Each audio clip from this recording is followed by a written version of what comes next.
now dedicate myself to your service. Not based upon some rigid creed, but bound together by ideals and aspirations. Elizabeth II, Britain's longest-serving monarch. She's reigned over this country for nearly 70 years. She's a woman of remarkable stamina. She's the most famous woman in the world. She's seen a man land on the moon, and 14 prime ministers come and go. But 400 years earlier, there was another Queen Elizabeth. Elizabeth I is this brilliant, genius queen. Now, we're setting the two Elizabeths side by side to see if, despite the centuries, there is more that unites than divides them. The idea of comparing the two Elizabeths is immensely fascinating.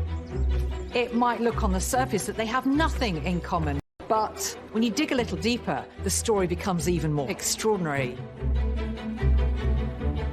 In the second part of this series, we discover how both Elizabeth's reigns are changed with the arrival of two extraordinary women.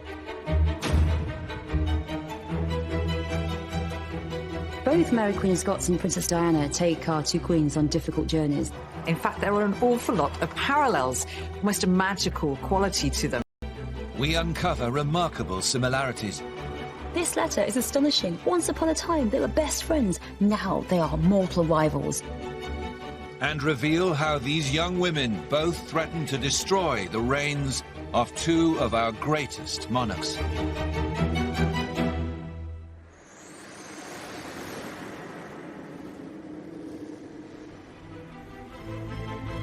The story of Queen Elizabeth I and Elizabeth II's rise to the throne has revealed some intriguing similarities.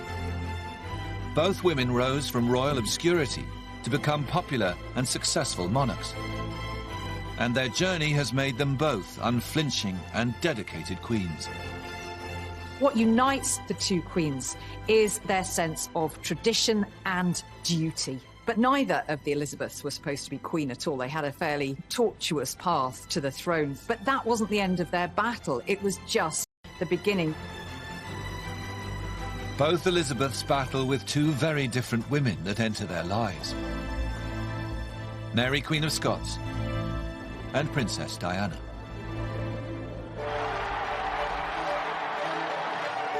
In 1981, Elizabeth II's eldest son and heir to the throne, Prince Charles, marries the 20-year-old Lady Diana. The Queen has gained a very special new member of her family. The whole world was transfixed by this dazzling young woman coming in, livening up, frankly, the slightly boring old British monarchy.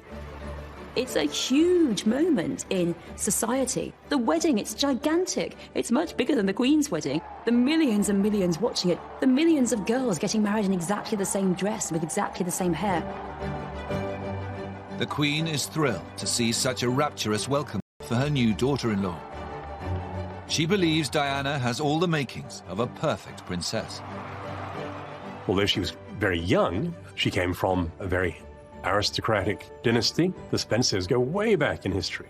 And of course her father had been a query to the Queen. She knew the royal family really from childhood. Diana was the virgin bride that her son, Prince Charles, needed in order to provide an heir and settle the future succession. So Diana was seen as the great hope of the royal family. And the perfect match quickly bears fruit. Diana produced very, very quickly, giving birth to William within a year and then shortly afterwards to Prince Harry. So she had the heir, she had the spare heir, she had absolutely fulfilled her wifely duty as the Queen saw it. 400 years earlier, Elizabeth I learns of a new arrival into her royal circle. In 1561, Mary Stuart returns from France to become Queen of Scotland. Mary has lived in Europe since childhood, but she has a rightful claim to the Scottish throne. And she is also Elizabeth I's cousin. Elizabeth hopes that having her relative on the throne will keep the Kingdom of Scotland stable. and protect her own position. Elizabeth I believed that Mary, Queen of Scots, was the legitimate sovereign of Scotland and therefore should be restored to her throne, and that they did have that kind of common purpose as queens. Mary quite often writes to her as my cousin and my sister. There is at least one letter from Elizabeth where she writes to Mary saying, "I am thinking of you as a mother doth." Elizabeth is relieved that Mary has been warmly accepted by her Scottish subjects. In fact, Mary is making a big impression.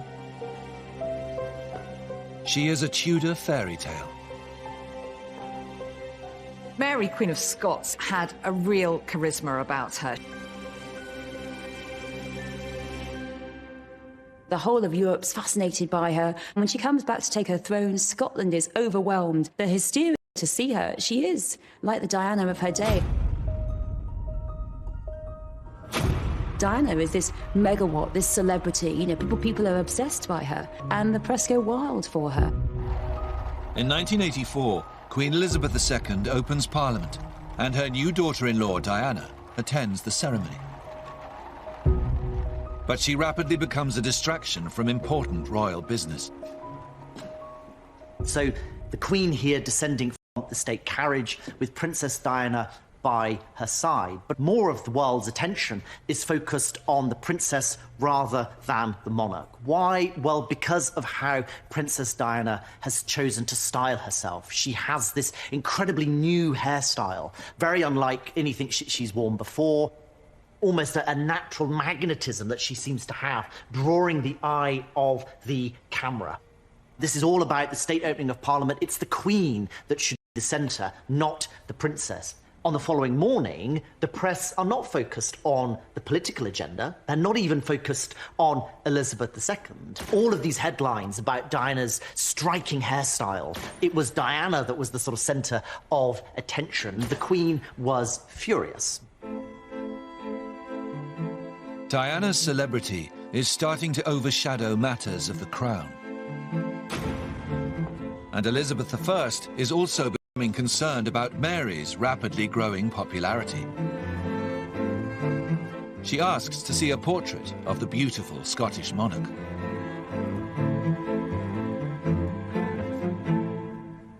What I think is so striking about this image is Mary's hairstyle. So long hair, which has been trussed up and then held in place by these pearls and this gold hairnet. At the time, this would have been quite unusual, I think. It is a sort of rival image, if you like, to that of Elizabeth I. Here you have a different version of what beauty and power could look like. I mean, let's not forget that Mary traced her ancestry to Henry VII in the same way, of course, that Elizabeth did too. So this could be a rival candidate. And Elizabeth is asking all manner of questions about Mary's appearance, what's her hair like, and of course, crucially, who is better? And there are some really striking parallels between those images of Diana with this presentation of Mary, Queen of Scots. Both women have a little bit more license to play with their image, and that makes them more alert at Elizabeth II, that their power could be precarious. In a short space of time, it's becoming clear to Elizabeth I and II that the attention Mary and Diana are drawing might not be such good news. The Queen's role was to be head of state. Princess Diana's role was to be future joint head of state. But Princess Diana was so successful in her role that she was seen as a threat to the established order. People are following her. She's all over the press. They're copying her hairstyle. Just in the same way, people are trying to emulate Mary and how she's dressing. They become style icons, but so much more than that. Mary and Diana present a rather beguiling alternative to the person who is on the throne. And therein lay the secret of their popularity, but also the threat that they posed to the two Elizabeths. Soon it will become clear to both Elizabeths that the two younger women are becoming a problem.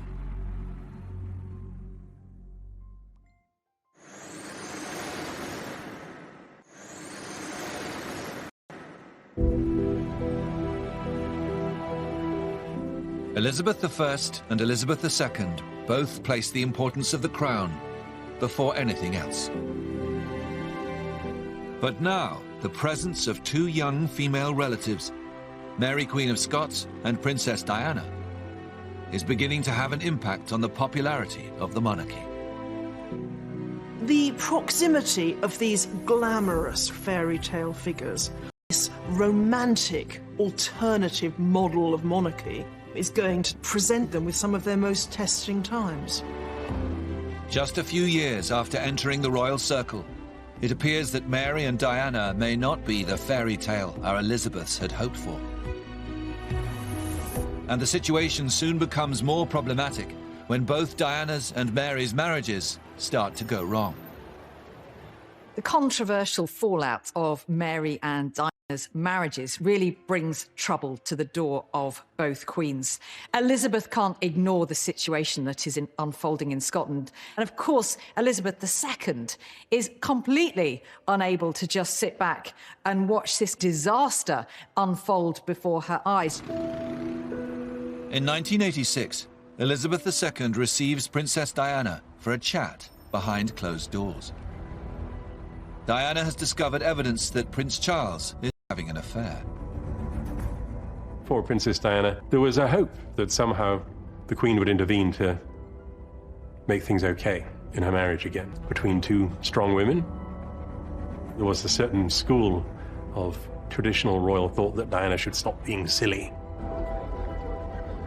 For Elizabeth, there is only one thing for Diana to do: put a lid on her marital problems and protect the reputation of the House of Windsor and the monarchy.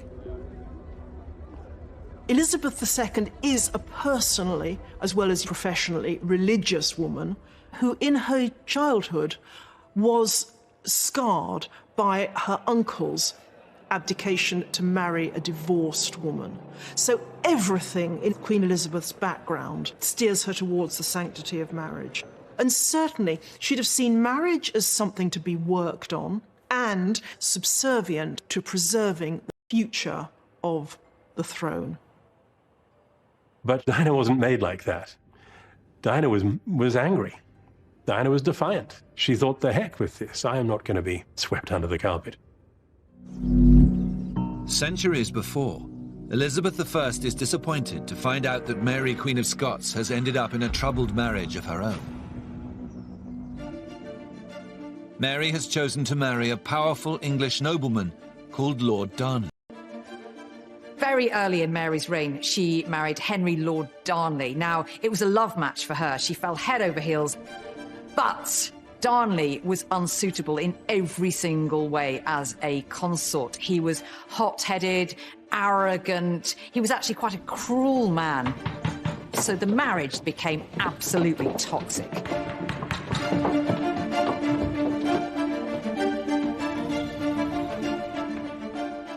Elizabeth receives a panicked letter from Mary. She's now pregnant and wants the Queen's support to protect her from her abusive husband.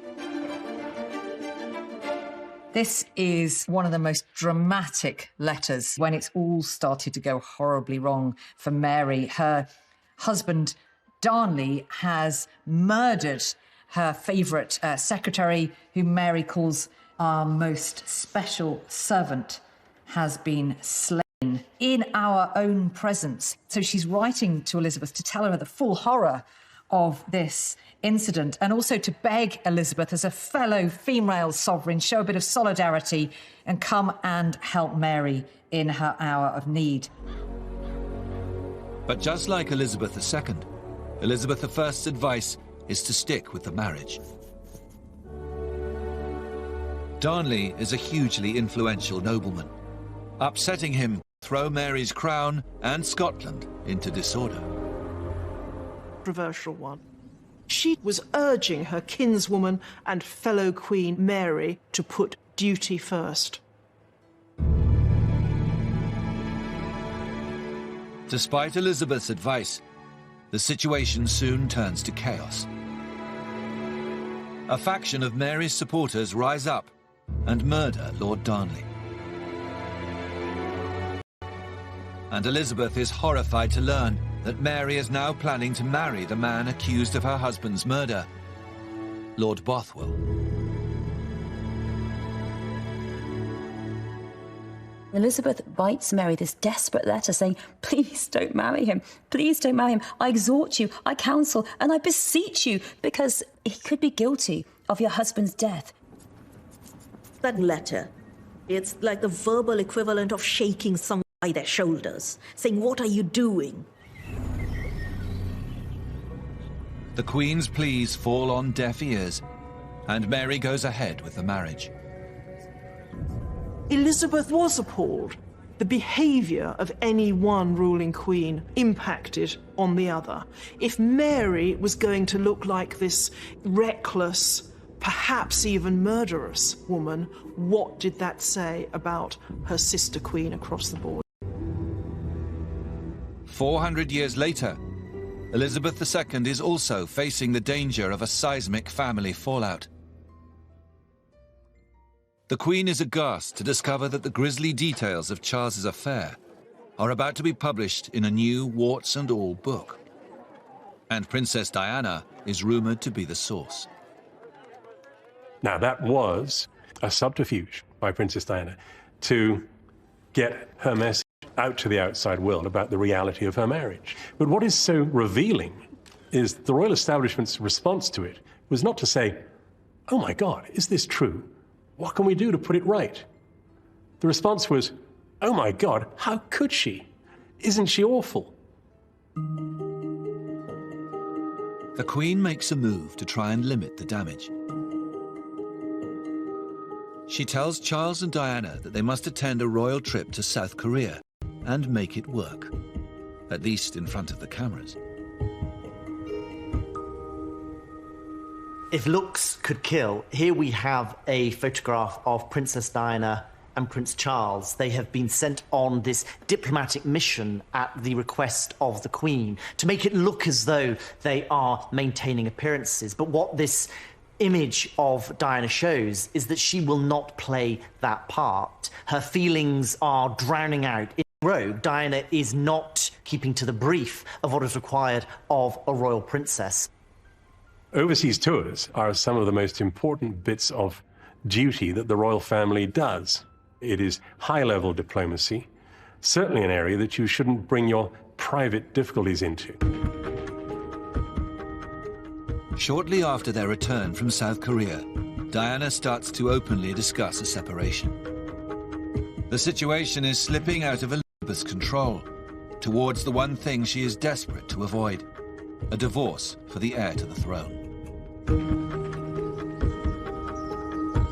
And in 1567, Elizabeth I hears that Mary's new marriage to Bothwell is now also on the way out.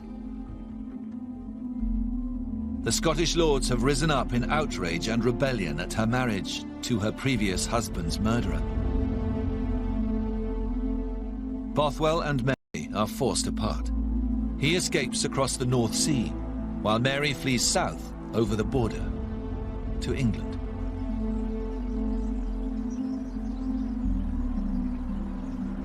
She comes to England to seek sanctuary and also to get Elizabeth's help to restore her to the Scottish throne. But when Elizabeth learns of Mary's presence in her country, it quickly becomes clear that the Scottish throne is the least of her worries. Mary's religious background makes her an attractive prospect for some very powerful factions.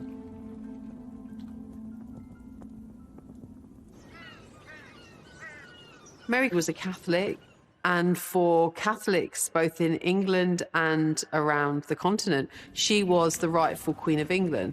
For Catholics, it was outrageous that Elizabeth was on the throne. They want Mary on the English throne because they know that she would restore Catholicism, the religion that Elizabeth's father had effectively got rid of. Elizabeth's advisors implore her to execute Mary as quickly as possible. But the Queen doesn't agree. She fears that if she kills her cousin and fellow queen, it could set a very dangerous precedent. Elizabeth is in this double bind. If she doesn't kill Mary, Queen of Scots, the danger carries on. If she does, it makes possible the end of her own reign by also dramatic means. Elizabeth resolves to keep Mary under house arrest. But soon, the Queen can see that imprisoning her has only increased Mary's status as a romantic icon. The sympathy Mary, Queen of Scots gets, even after she's left her throne, even when she's made marriages that seem very unwise, there's this huge amount of passion and sympathy. She's seen as this tragic queen. Both Diana and Mary really, I think, surprise the queens about how much sympathy they get. With Charles and Diana now living apart, and evidence in the press that Diana has also been having affairs, Elizabeth II is perturbed to discover that public support for the princess is only growing. It really was, Diana, we love you, we're with you, we're behind you. And it must have puzzled the Queen, you know, why that someone who, in her terms, was breaking the rules, was doing what wasn't right, should be the one who garnered this massive international outpouring of sympathy. Later that year, the fallout from the Diana saga literally hits home for the Queen. A fire rips through Elizabeth's beloved childhood home, Windsor Castle, destroying countless historic rooms. But the public's reaction to the disaster is surprisingly unsympathetic. It wasn't just accepted that the people would help to pay for the repair of this symbol of royal authority. It is very remarkable for a monarchist paper like the Daily Mail to be saying that no, the nation didn't want to pay for the repairs to the Queen's home. Why should a hard-pressed ordinary people be footing the bill? In the words of one of my more sympathetic correspondents, it has turned out to be an annus horribilis. There was a backlash that she now faced from her people. They were beginning to question the monarchy, and particularly question how much the monarchy should be financially supported. I'm not sure that would have happened without Diana. In the face of an increasing threat, both queens react by cutting off communication completely. Elizabeth II makes it known she will never meet Diana in private again. And Elizabeth I resolves that she will never meet her cousin Mary. But both queens will soon learn that avoidance will only make things much worse.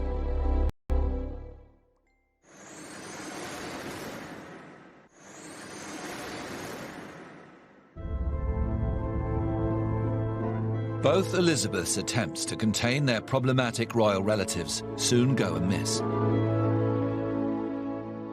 Elizabeth I discovers that White her and take the throne.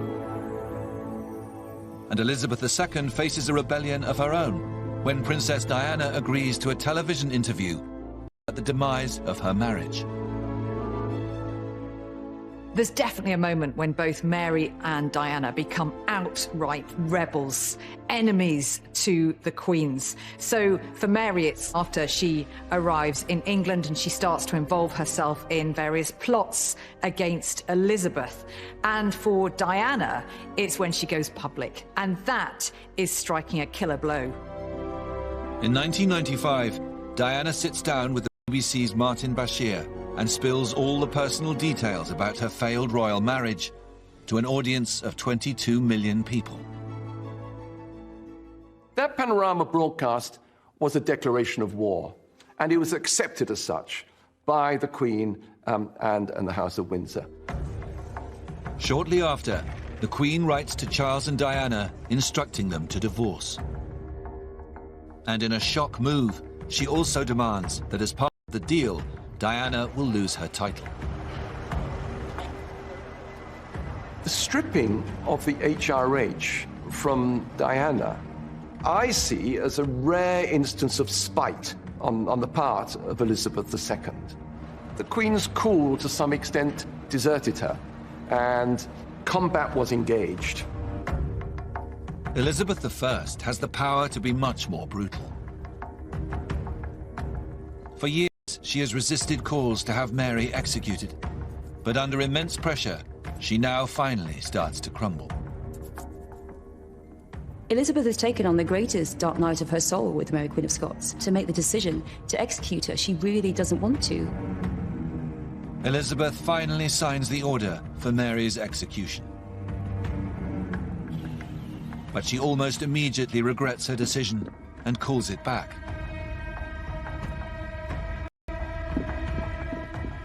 Elizabeth claimed that she hadn't meant to sign the warrant, she wasn't sure what she'd been given to sign, and that she'd then tried to revoke it, but it was too late. Of course, her ministers took the warrant straight up to Fotheringay so that Mary might be executed. They realise that if they wait days, weeks to sort of decide on how this is going to happen, Elizabeth may well have changed her mind, and so they act decisively, they act quickly. On the 8th of February 1587, Elizabeth I is told that Mary is dead.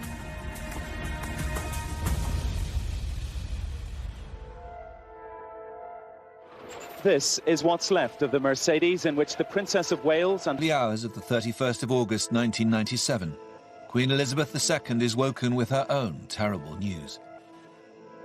It's difficult to think of words that convey the shock that I remember feeling, to everybody around.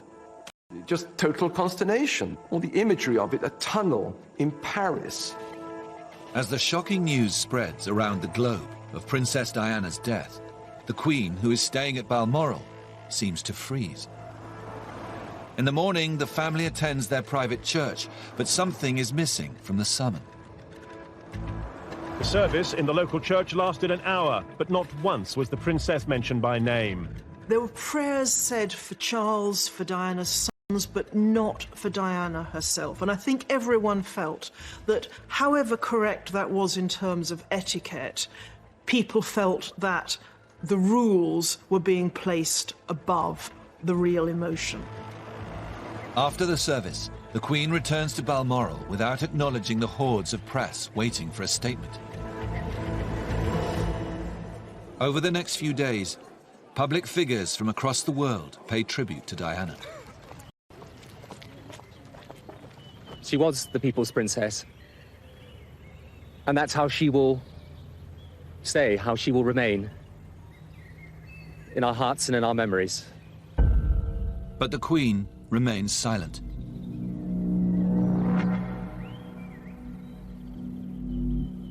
Elizabeth I also withdraws completely. There are accounts of Elizabeth sinking into bouts of depression just by the sheer kind of emotional anguish that comes from that event. She's having nightmares afterwards, being really angst-ridden about it. As the news of Mary's death spreads, there is a flood of public sympathy for the tragic Queen. There was a real outpouring of grief. Even those loyal to Elizabeth felt shocked that Mary had at last been put to death. In a sense, Mary's death makes her even more of a threat to Elizabeth, if that's possible, because now she's not just a Catholic figurehead, she's a Catholic martyr. And now people are going to do all sorts of things in her name. The ordinary people, no matter what had happened, the fact that she was painted to them in the most dreadful lights, they still loved her. Mary, Queen of Scots, was the queen of people's hearts. She really was. There was a quite staggering outpouring of grief. Kensington Gardens, myself, on my way home from work, and you could hear the crying. It was as if people had lost a member of their family. The crowds gather around Buckingham Palace, looking and waiting for a sign from their Queen. Even a single candle in a window, a bagpiper playing a lament, would have been all it took to show that the monarchy had registered this event. But the failure to show, even in a small way, that they recognized the depth of people's feeling, I think, was the most damaging and avoidable mistake. After 5 days of deafening silence from the Queen, all over Britain, grief turns to anger. The horror, the shock at Diana's death, this young mother dying in this horrific situation, a lot of that becomes really channeled towards the Queen. The papers were very outspoken. It was, "Your people need you, Mom," was one headline. "Show us you care." There was this outcry about the question of a flag over Buckingham Palace. It felt like a deliberate snub. The flag at half-mast. Definitely. Should have been done before now. Really can't understand that thing. And I think it's a big disgrace for the royal family not to do that. Soon, the public's anger becomes loaded with questions about whether the monarchy should exist at all. Over the length of her reign, people have questioned whether a hierarchy of privilege based on birth and not merit should be the thing that represents Britain. There was a moment where her throne looked quite threatened by a sense of real public outrage, a sense of the Queen having got it wrong. Elizabeth I is also facing a public backlash. In the aftermath of Mary, Queen of Scots' execution, the whole Catholic world rises up in revulsion. King Philip II of Spain, the world's richest and most powerful man, vows to avenge Mary, the Catholic Queen. He launches the mighty Spanish Armada. 130 galleons are on their way to invade England and destroy Elizabeth. The Armada is the single most serious threat that Elizabeth has faced in 30 years as Queen. It looks like England is going to be vanquished by the might of Spain. And in the days after Diana's death, there is quite a volatile atmosphere in England. It almost feels like there's some kind of rebellion brewing. To disaster, to people questioning the monarchy, to people saying, what is the monarchy for? The deaths of Mary, Queen of Scots and Diana, these push our queens, Elizabeth I and Elizabeth II, to the closest moments of crisis that they have throughout their whole reigns. But our two queens are in hiding and on the brink of a major disaster.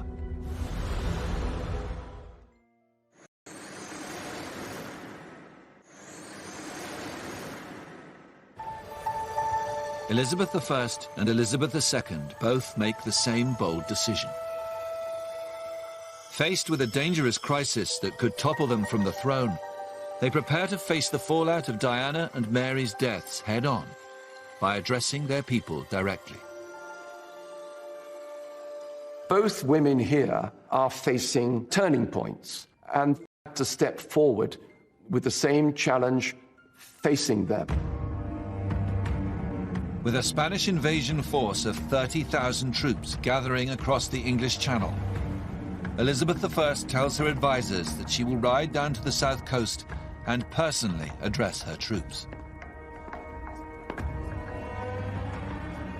Elizabeth chose this moment with the Armada just off England's shores to ride out into danger. She doesn't want to be seen to be in an ivory tower, sort of holed away in one of her palaces, distant from her people as they're facing this threat. On the 9th of August, 1588, Queen Elizabeth I arrives on the south coast and prepares to address her troops. Queen Elizabeth I's Tilbury speech is her answer to every threat that there's ever been to her as the female Protestant queen, that Catholic Europe will come for you. I have come among you now as your queen. That's how she begins her speech. She is among her people. She isn't creating this traditional distance between the monarch and their subject. How extraordinary to be there watching your queen speaking to you, this woman of bravery and courage. And she says, I know I have the body but of a weak and feeble woman, but I have the heart and stomach of a king, and of a king of England too. That very neat balance between the body of a feeble woman and the heart and stomach of a king, which admits her weaknesses, but then transcends them really effectively so that you forget about them. She's there, she's ready to stand and fight shoulder to shoulder with her army. And she makes it very, very clear that she is devoted to England. This is Elizabeth's great speech at the time of crisis. very like that moment when Elizabeth II addressed the nation at her great moment of crisis, Diana's death. With the anger over Diana's death now threatening to take down the entire institution of the monarchy, the Queen decides that the time has come for her to speak directly to the nation. This is the greatest moment of crisis in her reign. She has to get back the public affection. There is this anger against her. If she got this one wrong, it would be another nail in the coffin of the monarchy. And the Queen is the only one who can save it. Everything's riding on this one public TV address. The day before Princess Diana's funeral, Queen Elizabeth II finally arrives at Buckingham Palace and heads to the live broadcast room. There is a huge amount of pressure on the Queen at this moment. If she comes across as in any way aloof, then really there are going to be disastrous consequences. What I say to you now, as your Queen and as a grandmother, I say from my heart. First, I want to pay tribute to Diana myself. She was an exceptional and gifted human being. In good times and bad, she never lost her capacity to smile and laugh. She tries to reduce that very traditional distance between herself and her people. And now she shows herself to have a much more human, even vulnerable side. I, for one, believe there are lessons to be drawn from her life and from the extraordinary and moving reaction to her death. I share in your determination to cherish her memory. Showing feeling for Diana, showing feeling for the people. This is something she has never done in all her many, many years on the throne. That speech turns everything around. She sounded very sincere, and she looked as though she was very moved, and I think that will satisfy everyone. I thought it was a grandmother speaking and not a queen.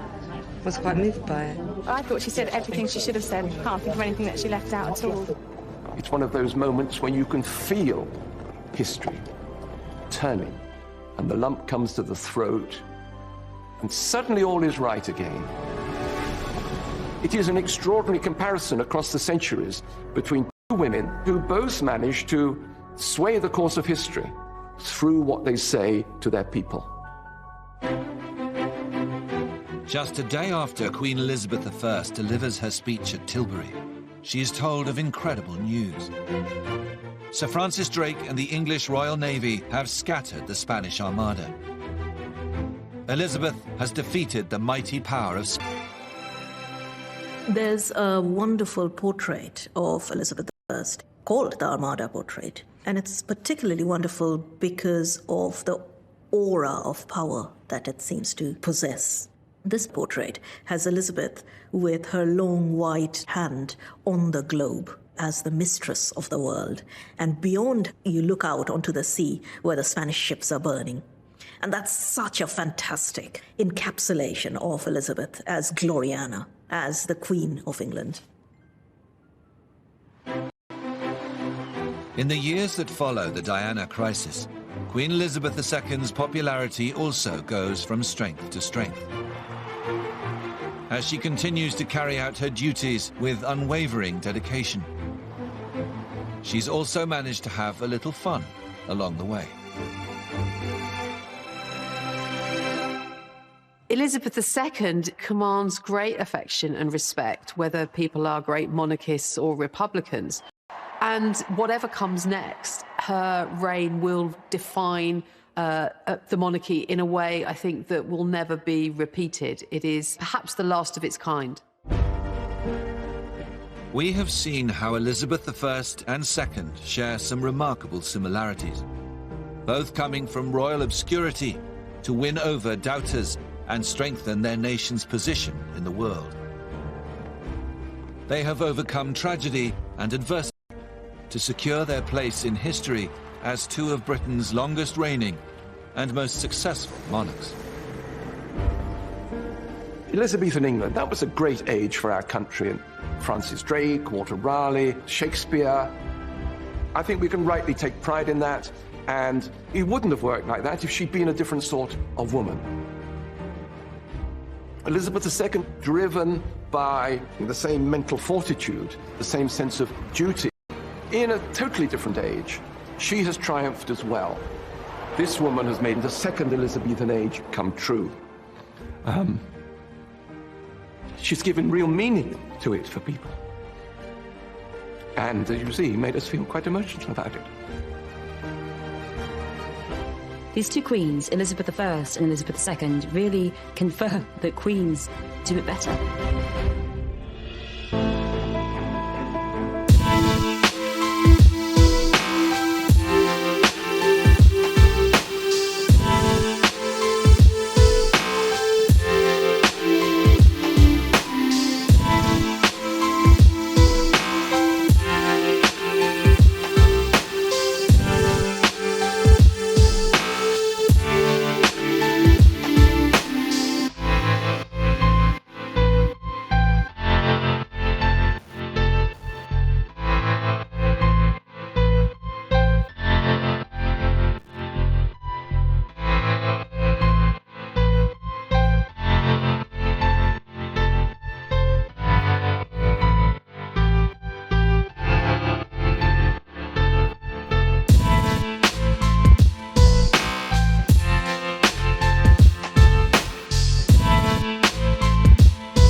Huge moment in society. The wedding, it's gigantic. It's much bigger than the Queen's wedding. The millions and millions watching it. The millions of girls getting married in exactly the same dress with exactly the same hair.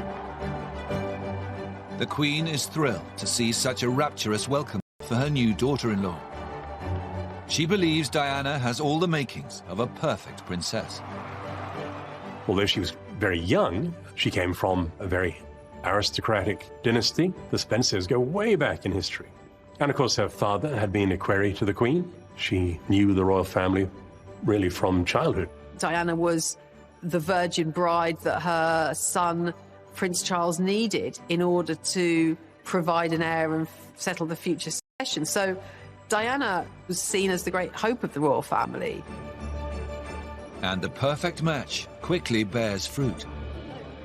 Diana produced very, very quickly, giving birth to